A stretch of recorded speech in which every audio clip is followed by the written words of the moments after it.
awardees of the Asian Business Awards, the business community, ladies and gentlemen. Good evening.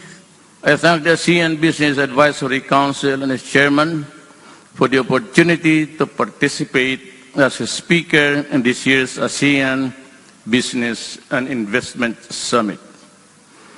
I attach great importance on how laws are crafted and implemented to bring good governance and order and to provide an enabling environment for the country's progress and prosperity.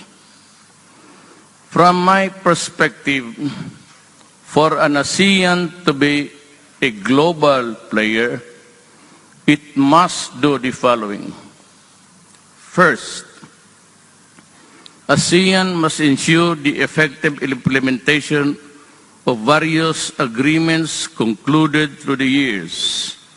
I note that since establishment of ASEAN in 1967, several key economic agreements have facilitated regional economic integration of natural persons and mutual recognition arrangement of certain professions.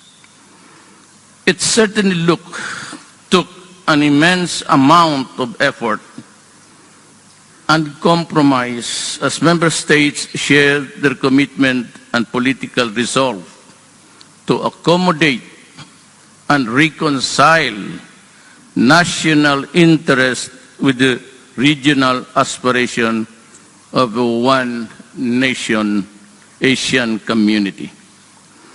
On the part of the Philippines, our economic focus will be towards the promotion of inclusive growth through innovation in 4 areas: micro, small, and medium enterprises, e-commerce, youth and women entrepreneurship. Second, ASEAN must hasten the growth and integration of sub-regional cooperation frameworks in the ASEAN. At the moment, we have the Greater Mekong Sub-Region, the GMS, the Indonesia, Malaysia, Thailand Growth Triangle, and the Brunei, Indonesia, Malaysia, Philippines East ASEAN Growth Area, or otherwise known as the BIMP-IAGA. Hailing from Mindanao, I commit to promote BIMP-IAGA. We intend to open up our other major islands like Mindanao and the Visayas with high-quality backbone infrastructure. We will accelerate infrastructure spending by improving national roads and bridges, such as the Mindanao Logistics Infrastructure Network and other network master plans, including the inter-island linkages. We hope to further expand our roll-on, roll-off facility to Davao, General Santos, and Bitong in Indonesia. Third, ASEAN must provide support of the micro, small, medium enterprises. We will work and collaborate with ASEAN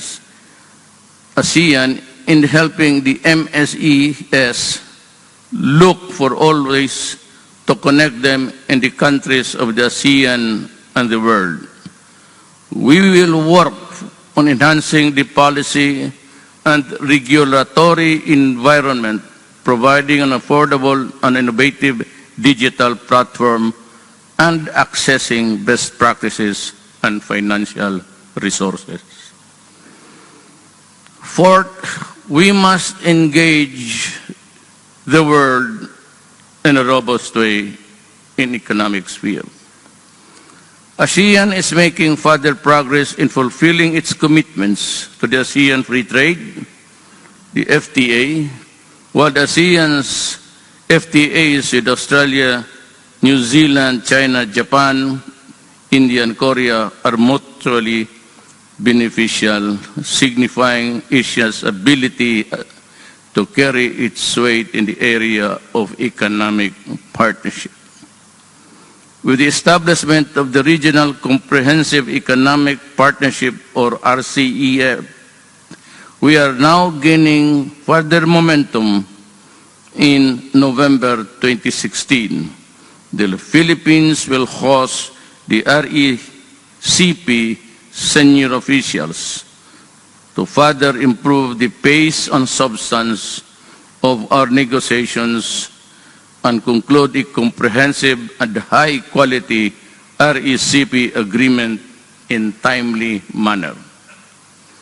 Finally, ASEAN needs stronger resolve and action to combat transnational crime, one of the most difficult and complex problems that we face in the region, and a pressing concern for the Philippines.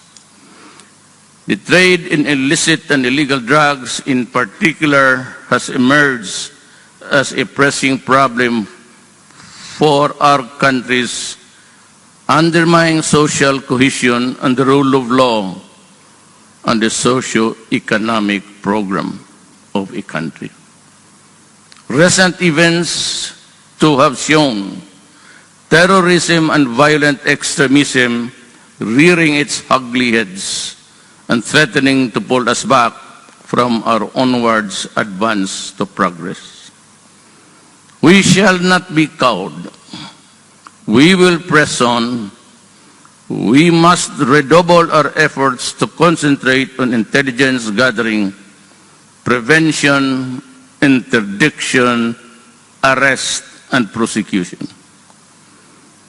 We should act together in concert to ensure that economic gains we made so far will advance at full speed so that ASEAN can confidently play its rightful role as a global player, contributing to the economic growth and prosperity.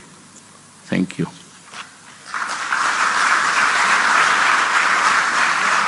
Dear Mr. President, thank you very much for this insightful speech you just gave us. And may I ask Mr. President to remain on the stage for the photo session?